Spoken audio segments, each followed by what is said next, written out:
নমস্কার, আমি নিবেদিতা। শুধুই গল্প নিবেদিতা চ্যানেলে আমার সকল শ্রোতা বন্ধুকে স্বাগত জানাই। অনুগ্রহ করে চ্যানেলটি সাবস্ক্রাইব করবেন। গল্পটি ভালো লাগলে লাইক ও শেয়ার করবেন। আমার আজকের নিবেদন একটি ছোট গল্প, লীলাবতী। আসুন গল্পটি শোনা যাক। লীলাদি ফিরে এসেছে, লীলাদি ফিরে এসেছে, মৈত্রী চিৎকার করে সবাইকে জানাতে থাকে। ঠাকুমা ছুটতে বেরিয়ে এসে মৈত্রীকে একটা থাপ্পড় মারে জোরে। বলে, চুপ কর হারামজাদি, চেঁচাচ্ছে দেখো। ও দিদি যেন যুদ্ধ জয় করে এসেছে, এসেছে তো মুখ পুড়িয়ে। এখন কি হবে, কোথায় পাঠাবো তাই ভাবছি। কিভাবে লোকের চোখকে ফাঁকি দেব, আর ইনি হৈ হৈ করে নাচছেন। আবার বলছি, হারামজাদি, মুখে আঙুল দিয়ে চুপ করে ঘরে গিয়ে বসে থাক। মৈত্রী ভয়ে চুপ করে ঘরে চলে যায়। বাড়িতে কয়েকদিন ধরে বড়রা গুজগুজ ফুসফুস করছে, ছোটরা দেখছে। তারা ধারে কাছে গেলেই চুপ করে যাচ্ছে। মৈত্রীরা খুব ছোট একটা বাড়িতে থাকে, কাজেই যে যতই ফিসফিস করে কথা বলুক না কেন, ওদের কানে কথা আসবেই। কিন্তু ওদের ব্যাপারটা ঠিক বোধগম্য হচ্ছিল না। মৈত্রীরা খুব ছোট একটা বাড়িতে থাকে, 3টে ছোট ছোট ঘর, রান্নাঘর, বাথরুম, ব্যাস এইটুকু। আর তারা প্রায় 10 জন লোক ছিল বাড়িতে। আর আসোজন বসোজন তো ছিলই, যেহেতু পূর্ববঙ্গ থেকে আগত পরিবার। তাই কলকাতায় বাড়ি বলে আত্মীয় স্বজন লেগেই থাকতো। এর অসুখ, তার কলেজে ভর্তি, কে চাকরির ইন্টারভিউ দিতে এসেছে, এই সব। ওদের উল্টো দিকের বাড়িতে আমরা থাকতাম।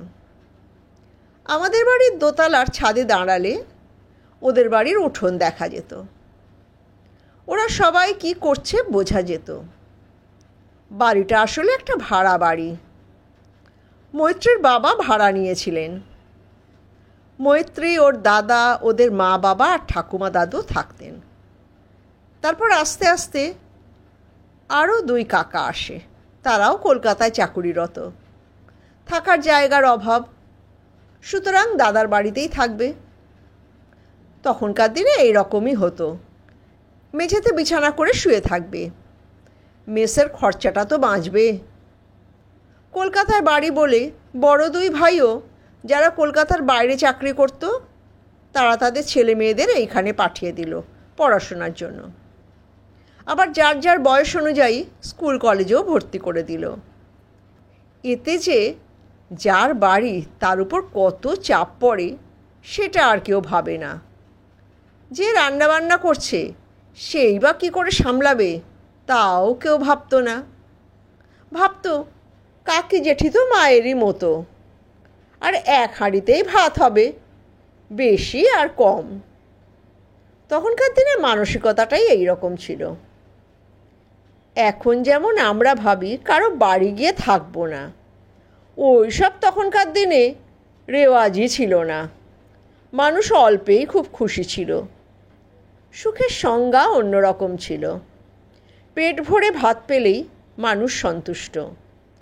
আর ছেলে মেয়েগুলো যেন ভালো করে পড়াশোনা করে, যেন বড় হয়ে ভালো চাকরি পায়, বাবার বোঝা হালকা করে। আমি অজয়, আমি ওদের উল্টো দিকের বাড়িতেই থাকতাম। ওদের বাড়ির মেয়েদের নামগুলো ছিল অদ্ভুত।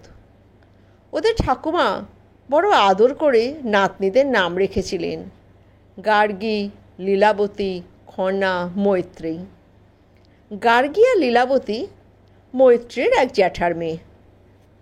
তাদের একজনের বয়স 18-19 আর একজন 15-16। এই লীলাবতী 16। খনা ছিল আর এক জ্যাঠার মেয়ে, সে বছর 10-এর। আর মৈত্রী সবচেয়ে ছোট, সেই 2-3-তে পড়ে। এছাড়া ছিল 4 ভাই।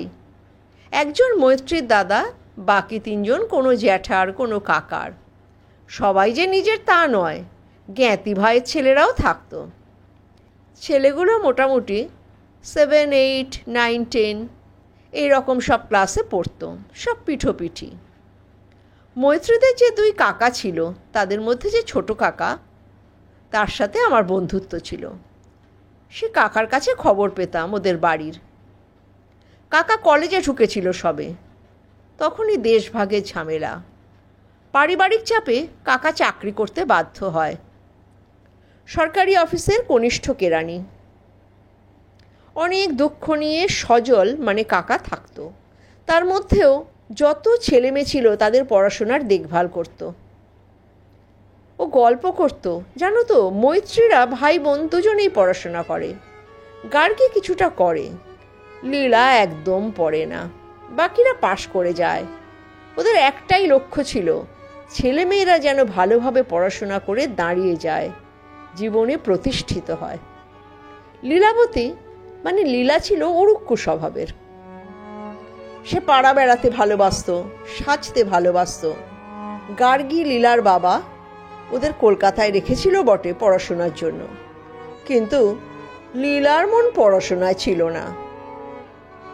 সবাই যে পড়াশোনায় ভালো হবে তারও তো কোনো মানে নেই। লীলার বাবার অবস্থা ভালো ছিল। তিনি নিত্য নতুন শাড়ি, জামা, জুতো দিয়ে যেতেন যখনই কলকাতায় আসতেন।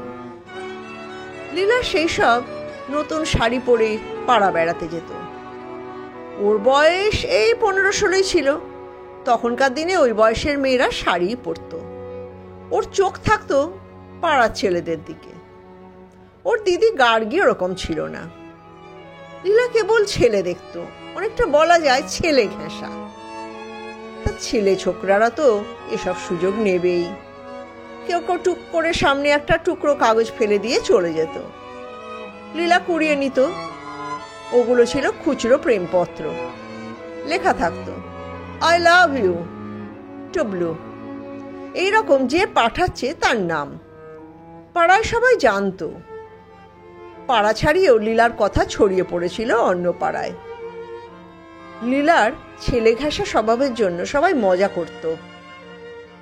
এখন কত রকমের চিকিৎসা হয়, আগে তো এরকম কোনো চিকিৎসা ছিল না। হয়তো ওর মনে কোনো জটিলতা ছিল, নিজেকে হয়তো সিনেমার হিরোইন মনে করত। হিরোইনরা যেমন সেজে গুজে ঘুরে বেড়ায় ছেলেদের সঙ্গে গাড়ি চড়ে, লীলাও হয়তো ওই রকম স্বপ্ন দেখত। কিন্তু বাস্তব আর ছায়াছবি যে এক নয়, তা আর ওর অল্প বয়সী মস্তিষ্কে ঢোকেনি। বেশ কয়েকবার ওকে কোনো না কোনো ছেলের সঙ্গে সিনেমা হল থেকে বেরোতে দেখা গেছে। বাড়িতে এসে ঠাকুমার কাছে গালাগালি, মার খেয়েছে, কিন্তু ওর চৈতন্য হয়নি। ওরা 3 বোন, লীলাবতী, খনা, মৈত্রী এক স্কুলে পড়ত। গার্গী কলেজে পড়ত। একসঙ্গে স্কুলে যেত 3 বোন, কিন্তু কেউ তো এক ক্লাসে পড়তো না, তাই ছুটি এক এক সময় হতো। লীলা কি করত, স্কুলে যেত ওর বোনেদের সঙ্গে। ওর বোনেরা স্কুলে ঢুকে যেত, কিন্তু ও ঢুকতো না। ও কোনো না কোনো ছেলে বন্ধু জুটিয়ে নিয়ে এদিক ওদিক ঘুরে বেড়াতো। মাঝে মাঝে স্কুল থেকে গার্ডিয়ান কল হতো। দাদু ছিলেন গার্ডিয়ান। দাদুর লজ্জায় মাথা কাটা যেত। দাদু বাড়ি এসে বলতো, আমাদের বাড়িতে কি করে এমন মেয়ে হয় যে স্কুল পালিয়ে লোফার ছেলেদের সঙ্গে ঘুরতে যায়, পার্কে বসে থাকে। হে ভগবান, আমি আর এসব দেখতে পারি না। ওর বাবাও কোনো কথা কানে নেয় না, কি যে করি। এর মধ্যে আর একটা ঘটনা ঘটল, যা প্রায় অবিশ্বাস্য। আমাদের পাড়া ছাড়িয়ে পাশের পাড়ায় এক ডাক্তারবাবু থাকতেন, নামী ডাক্তার। আমরা সবাই ওনার কাছে যেতাম। খুব ভালো ডাক্তার, চিকিৎসা ভালো করতেন। ডাক্তারের বিশাল 3 তলা বাড়ি, অনেকগুলো ছেলে মেয়ে। আর 4 ছেলে ছিল আর 2 মেয়ে। ছেলেরা বড় বড়। এদের মধ্যে মেজ ছেলেটা খুব একটা ভালো ছিল না। পড়াশোনায় ভালো ছিল, কিন্তু স্বভাবে ভালো ছিল না। সে নিলয়। সেও লীলাবতীর সাথে প্রেম করত। আর লীলাবতীর নাম তো আশেপাশে বিখ্যাত ছিল। অনেক ছেলে ছোকরারাই বলতো, লীলাবতীর লীলা দেখো। তা একদিন লীলার খোঁজ পাওয়া যাচ্ছে না। রাত্রির হয়ে গেল। লীলা বাড়ি ফেরে না। সবাই খুব চিন্তা করছে। অনেক রাত হয়ে গেল। ওদের দুই কাকা পাড়ায় পাড়ায় খুঁজে বেড়াচ্ছে। আমিও সঙ্গে আছি দুই কাকার সাথে। আশপাশের পাড়াগুলোতেও ঘুরেছি। ঘুরতে ঘুরতে ডাক্তারবাবুর বাড়িতে হাজির হলাম। তখন রাত 12টা হবে। আমরা ভাবছি এই বাড়িতে খোঁজ করে তারপর থানায় একটা মিসিং ডায়েরি করব। ডাক্তারবাবুর বাড়ির কড়া নাড়লাম। ডাক্তারবাবু দরজা খুললেন, যেন তিনি আমাদের জন্যই অপেক্ষা করছিলেন। দরজা খুলে তিনি খুব রাগতভাবে বললেন, কি, মেয়ে বাড়ি ফেরেনি? তা আমার বাড়িতে এসেছেন কেন? মেয়েকে শাসন করে রাখতে পারেন না? আপনাদের লজ্জা করে না? আমাদের বাড়িতে খুঁজতে এসেছেন?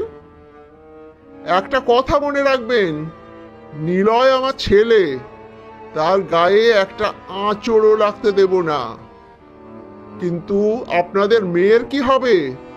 তাকে বাঁচাবেন কি করে? আমার ছেলেকে তো আমি সামলে নেব, মেয়ের কি করবেন ভাবুন। আর সাবধান করে দিচ্ছি, পুলিশের কাছে যাবেন না, কোনো লাভ হবে না। আপনাদের মেয়ের বদনাম হবে। এবার আসুন। আমরা বেরিয়ে আসলাম। কিছু বুঝতে বাকি রইল না। ডাক্তারবাবুর মেজ ছেলে নিলয়ও বেপত্তা, লীলাবতীর মতো। দুয়ে দুয়ে চার করতে কারো অসুবিধা হলো না। আমরা বাড়ি এসে বসলাম। দাদু বললেন, আর থানায় যেতে হবে না, ডাক্তারবাবুর সঙ্গে আমরা পারবো না। আর আমাদের মেয়ে তো ধোয়া তুলসী পাতা না, গার্গীও তো আছে, কই তার নামে তো কেউ কোনো কথা বলে না। সবাই চুপ করে শুনল, তারপর শুতে চলে গেল। ঘুম এসেছিল কিনা জানি না, আমার তো ঘুম আসেনি। এর মধ্যে লীলার বাবাকে টেলিগ্রাম করা হয়েছিল। তিনি আসলেন। লীলার বাবার স্বভাব ছিল তড়পানো। তিনি খালি চিৎকার করছিলেন, দেখে নেব, এই করব, ওই করব। দাদু চুপ করিয়ে দিয়েছিলেন। বলেছিলেন, লীলা ফিরলে তুমি তাকে নিয়ে চলে যাবে, ভালো ছেলে দেখে বিয়ে দিয়ে দেবে। কেননা ডাক্তারবাবুর ছেলে ওকে বিয়ে করবে না, মজা লুটে ফেলে দেবে। ডাক্তারবাবু ঠিক খুঁজে নিয়ে আসবে, চুপ করে থাকো, ওরা ফেরার অপেক্ষা করো। ঠিক 7 দিন পরে লীলা ফিরল, বিধ্বস্ত। শুনেছিলাম ডাক্তারবাবু লোক দিয়ে খুঁজে বের করেছেন। ছেলেকেও বাড়ি নিয়ে গেছেন। ওনার পয়সার অভাব ছিল না। ছেলেকে বাইরে কোনো হস্টেলে পাঠিয়ে দিয়েছিলেন পড়াশোনা শেষ করার জন্য।